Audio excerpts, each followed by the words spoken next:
Hi, this is Carl with another SOP video for managed service providers. Today I want to talk about adding a new machine to managed services. So I know a lot of people think, oh, this is so simple. Why do you go on about everything? Well, here's the deal. This is actually one of the most important things that you ever do because it involves money.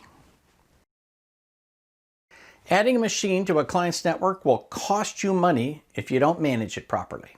With luck, you have a checklist for adding a machine to the network. So that's a machine-focused thing.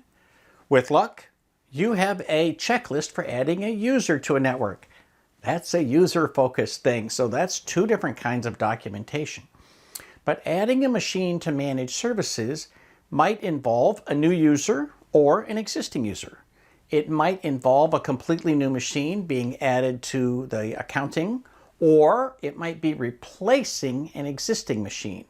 So I've got kind of a chart of how I think all this flows, but the bottom line is you got to figure out how it flows for you.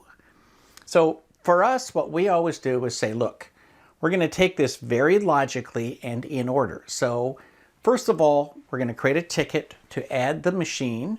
We're going to, if it's relying on adding a user, then that will be another separate ticket. And then we'll say, okay, when that ticket's done, you can go add the machine.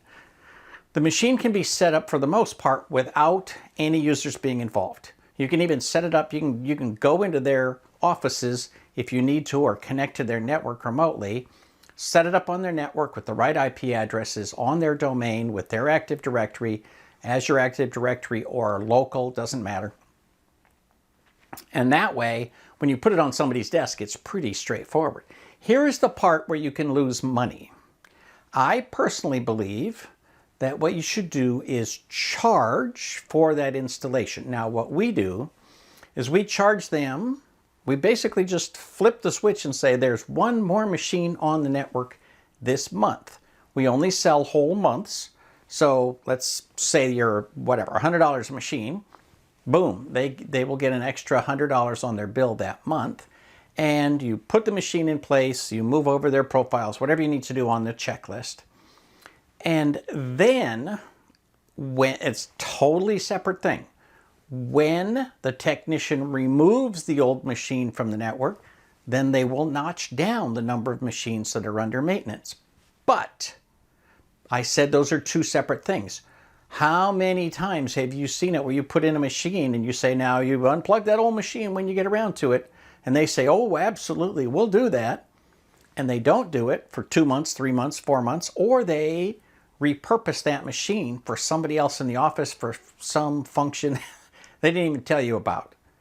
If that's the case, then that machine still needs to be under maintenance because it can get viruses, it can get ransomware, it can get infected, right? It has to be under maintenance. So that's why we first put the machine in place and increment the billing. And then we close out that ticket to add a new machine to the network.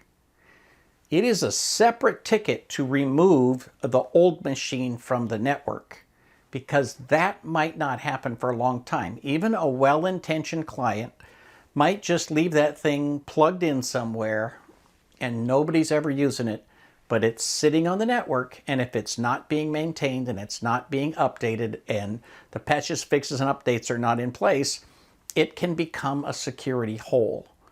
So that has to be under maintenance. And then someday you have a separate ticket and you go in and you decrement the number of machines under maintenance.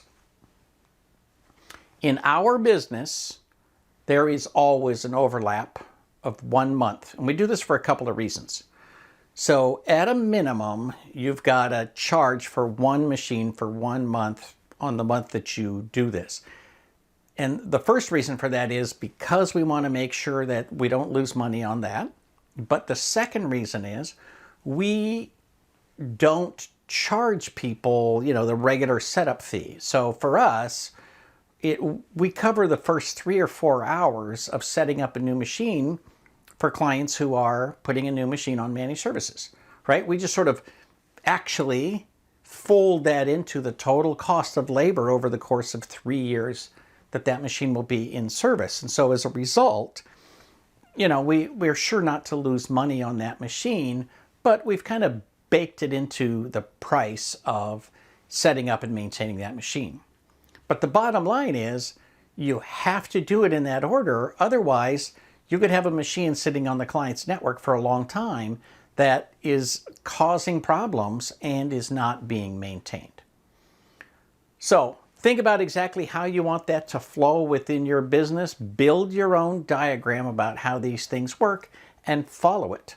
I think sometimes these diagrams are super easy because they help technicians understand the flow of things. And you could draw a big line, between, hey, still in service, not in service. As a total side note, I also charge clients to recycle machines. Where I live, there are recycling fees for electronics, so I'm not going to eat that cost. So what we do is we have a fee for a desktop or the equivalent thereof. And so when it's time to gather up that machine, I love taking it off site. I can give the client a documentation that we have destroyed their hard drive and what has happened with the rest of the equipment, whether it was given to charity or recycled for this or that or put into the recycling system. So they know that their data is safe, that the hard drive has been destroyed, and that that equipment is out doing something else.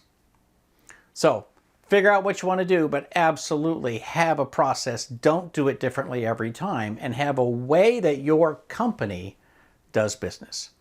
For Small Biz Thoughts, this is Carl, wishing you the best of luck in your managed service business.